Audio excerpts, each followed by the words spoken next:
Good morning, everybody. I don't know if it's morning where you are and for the folks listening on the recording, but it is bright and early morning in California, and I am just ecstatic to be here. Thank you, Linda, for giving me this opportunity to speak to everybody. Great having you. So how many of you just put it in the chat real quick, and Linda's gonna read some of the responses to you. What's the first thing when you hear the word accessibility? What's the first thing you think of?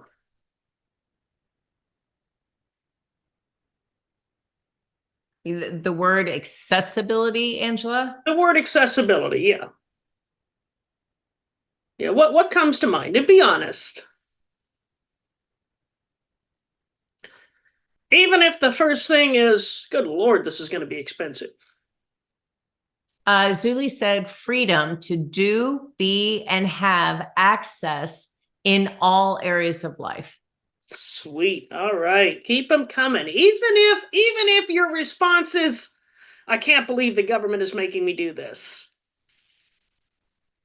No, I think it's availability. I think accessibility means opening up availability too.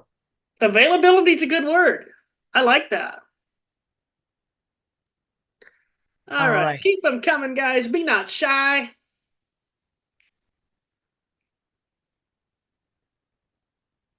I think that's it. That's the only feedback so far, Angela. But I love what Zuli said, freedom to do, be, and have access in all areas of life. And I think that's the attitude of most people, right? Most people, the over if we were to hold a poll, and we just had an election, if we were to have an election, an up and down vote on accessibility, the overwhelming majority of the electorate would vote it up. Accessibility is the right thing to do. Everybody knows that. A lot of people try to convince businesses to become accessible on moral grounds. They already know it's the right thing to do. And then Melanie said, I'm literal. The first thing that comes to mind is modalities for people with physical disabilities, closed captions, wheelchair access, etc. You're right there with most people.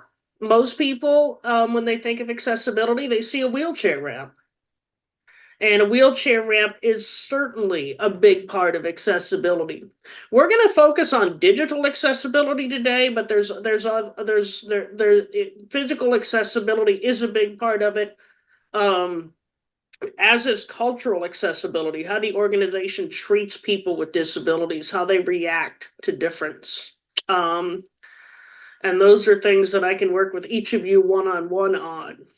But we're going to focus on digital today because most businesses are online these days. And in most cases, your website or your social media, something digital, is your customer's first contact with you. So there's a couple benefits to accessibility for the business that people don't realize. When you think of accessibility, you think of people with disabilities. But an accessible business is actually more user-friendly for everybody. So take your homepage, for example.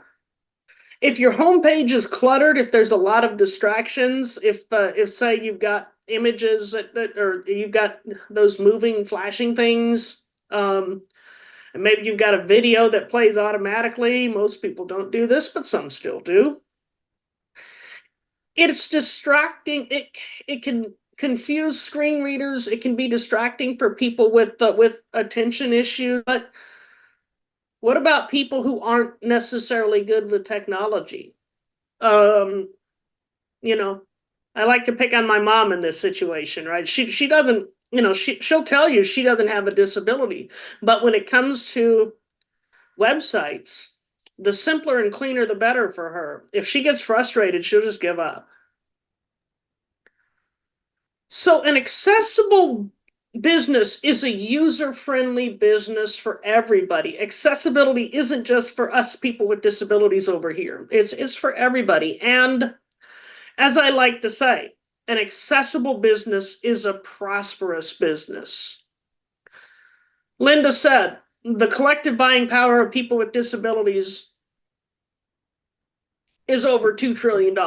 It's shocking. Most government statistics have it lower than that, but they don't count seniors. We count seniors. We love our seniors. Now, there's let me give you another statistic. About 25% of people have a disability, whether it's visible or not. I tell people that there's three kinds of people. There's people who have disabilities, people who know people who have disabilities, and people who don't know they know people who have disabilities. I don't know anyone with a disability. Yeah, you do. Trust me, you do. And those people with disabilities not only contribute their own buying power to businesses, but they influence other people. So if a business is not accessible, I might encourage the people I know not to buy from them, or I might be a part of a group that's deciding, where to order a certain thing from, and I'm gonna, oh man, they are horrible when it comes to accessibility, and the group will take that into account when they make their decision. But you've also got the user-friendly aspect. Someone like my mom, she's going to be a lot more likely to patronize a business whose website is user-friendly. And as we establish, accessibility equals user-friendly. So you got the 2 point some trillion of people with disabilities. You've got their family and friends, and you've got everyone else who is more likely to patronize a business whose digital presence is user-friendly. So, I read somewhere that if you invest in accessibility, you can get up to a 9x return on your investment, depending on what you do, depending on, if you invested in accessibility and lost money, I want to talk to you. I want to figure out what happened. So how do we do this? Everybody knows accessibility is the right thing to do. We now know that an accessible business is a prosperous business. Now, come on, Angela, tell me how the heck to do this. I'm going to give you 3 things that you can start doing right now that don't involve a big-time investment, that don't involve a great deal of effort, that will greatly enhance your website. The first is alternative text on images. When you're uploading an image to your website or to social media, and you have the opportunity to add alt text. Someone asked me, who the heck reads that text? Well, blind people read it. That's how we know what the image is. That's how we know the information, say, like if it's a chart, the information that image is supposed to convey. Also, people with poor connections. If you've got a really slow connection and you can't download the image, you can still hover over the image and get the alt text. I'm not sure how you would do that on an iDevice. I'm going to have to, or a smartphone. I'm going to have to find that out. You don't know what you don't know until you. And also, if you have alt text, or if you do all the things to make your website accessible, your website is going to rank higher in search engines. So an accessible website is also a findable website. So what do you put in your alt text? Creating alt text is an art, not a science, and it really depends on the context of the alt text. If the image is decorative, if it from a pragmatic standpoint really has nothing to do with the content, you can mark it decorative. There's usually a box you can check to do that, and screen readers will just ignore it. Like, the apple tree in the border of the the financial literacy text. It doesn't have anything to do with it, and it would confuse people. If the image is important, then you're going to ask yourself, what do I want to convey? So if this is a gardening related document, you're going to want to maybe have the species of the apple tree. If it's in front of somebody's house that you're selling because you're a realtor, you're going to want to tell me if it's in bloom and it's full, it has all the leaves and it whatever. You might just want to tell me it's an apple tree. Maybe that's the only thing that's important. Ask yourself, what information do I want people to glean from this image? What's the most important information?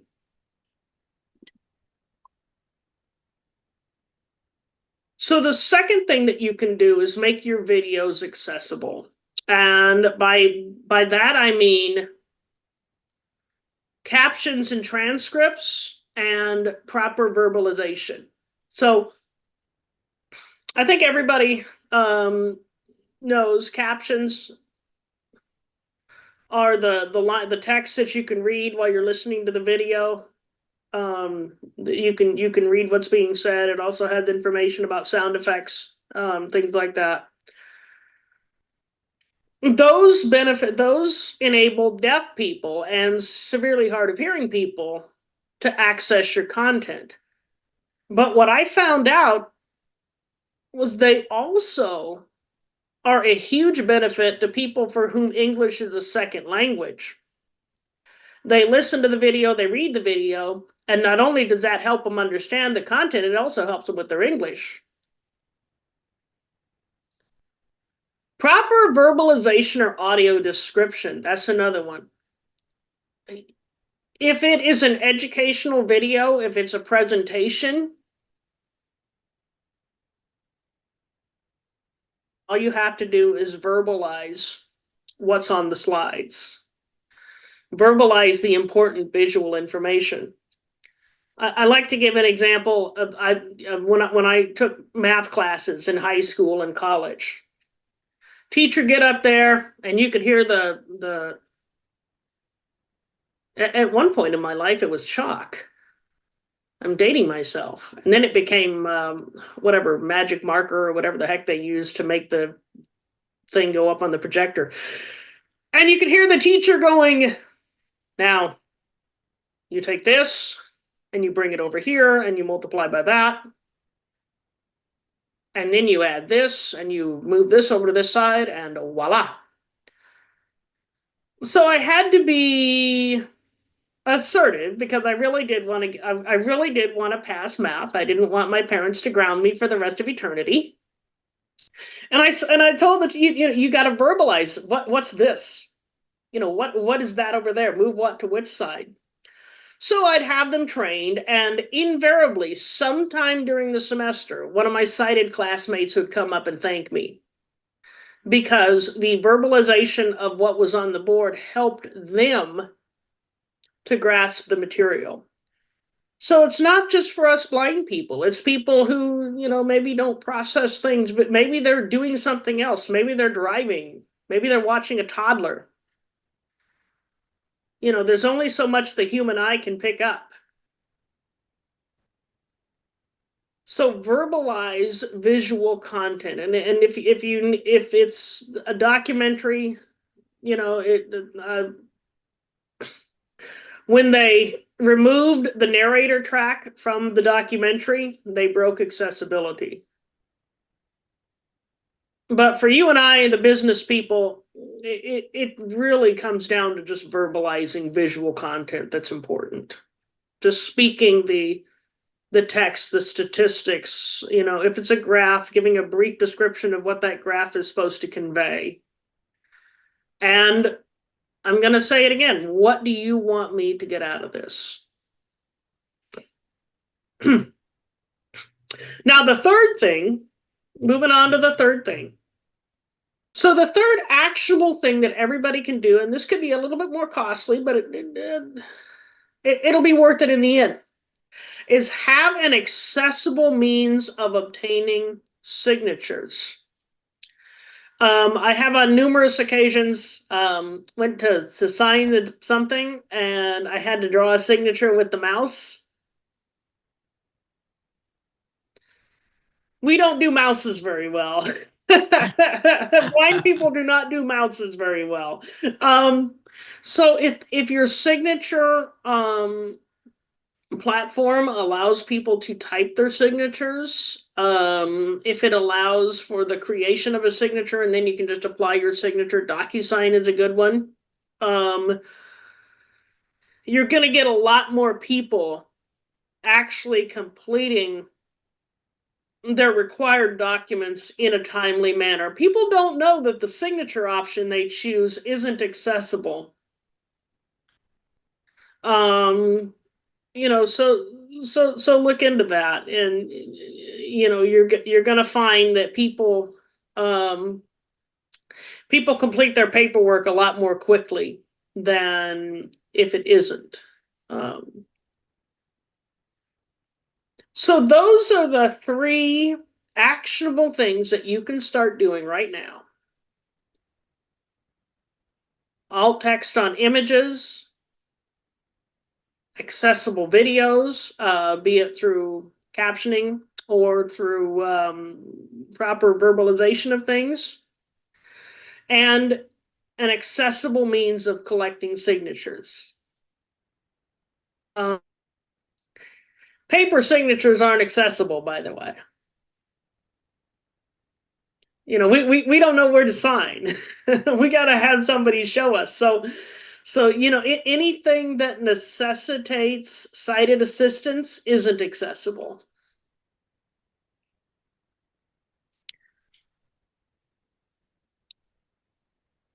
So I want to ask you a question.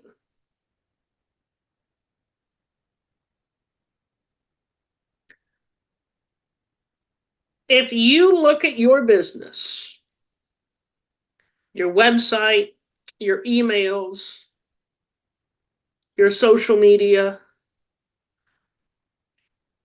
even branching out into your physical space and your hiring practices. We talked about hiring practices today. Do you know that somebody with a disability will have a seamless experience?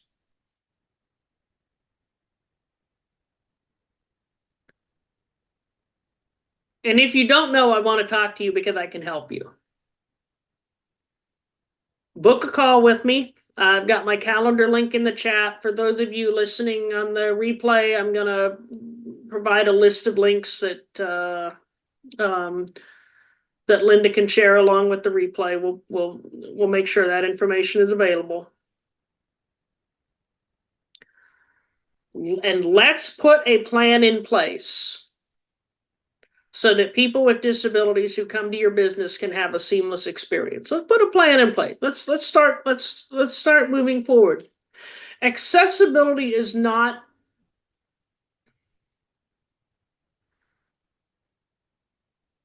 it's a process. It's not something that we can buy a plug-in or flip a switch and be accessible. It's something that we work towards. So if you're not there, don't be overwhelmed. We're going to take it one step at a time. And we're going to get you to a point where accessibility is second nature to your business. Now, a word about legal compliance. Somebody mentioned the ADA. If you're working with an accessibility company, say you're not accessible, but you're working with an accessibility company and you have an accessibility statement on your website that says as much, you are way less likely to run into legal trouble. Even though if you might not technically be fully accessible, if you're working on it, you are way less likely to run into legal trouble than you would be if you weren't working on it. So if you're sitting here thinking, oh my God, I'm not accessible, I'm going to get sued. Let's work together. Let's start working together.